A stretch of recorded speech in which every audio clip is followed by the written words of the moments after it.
नागपूरमध्ये 50 लाखांपेक्षा जास्त किमतीचं 550 ग्रॅम एमडी ड्रग जप्त।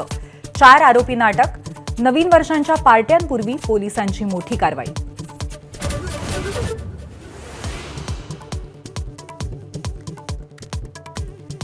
खंडणीच्या गुन्ह्यातील परळीचा फरार आरोपी वाल्मिक कराडचं शेवटचं लोकेशन उज्जैनमध्ये। 11 डिसेंबरला ज्योतिर्लिंग महाकालेश्वर दर्शन। 13 डिसेंबरपासून फोनही बंद।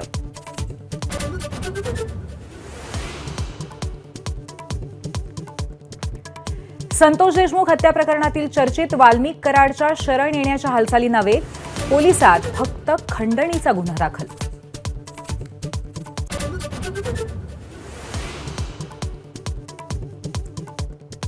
मुख्यमंत्री देवेंद्र फडणवीसांकडून आज 100 दिवसांच्या नियोजनाबाबत बैठक। आगामी 100 दिवसांचा रोडमॅप बनवण्याच्या अधिकाऱ्यांना सूचना।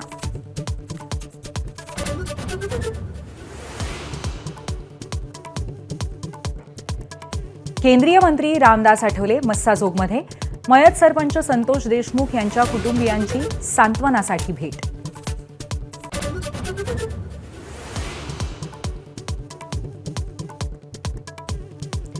उमरग्यासारख्या ग्रामीण भागातल्या तांड्यावरही बीटीएस बँडची क्रेज। 3 अल्पवयीन मुलींचा घरात चोरी करून कोरियाला जाण्याचा प्लॅन। घरच्यांना फोन करत केला किडनॅपिंगचा बनाव।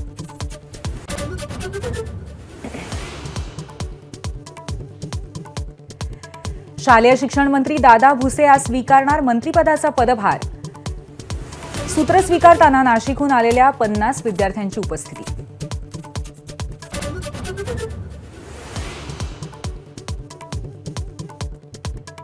भाजप संघटन पर्वाचे महाराष्ट्र प्रभारी रवींद्र चव्हाण यांच्याकडनं आढावा बैठका सुरू।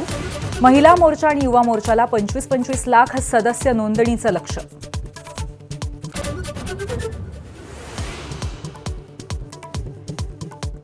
मुंबईत वायू प्रदूषण धोकादायक पातळीवर। प्रदूषण नियंत्रणासाठी महापालिकेचा आटापिटा। अहिल्यानगर बुलढाण्यामध्ये दाट धुक्याची चादर तर वाशिममध्ये अवकाळी।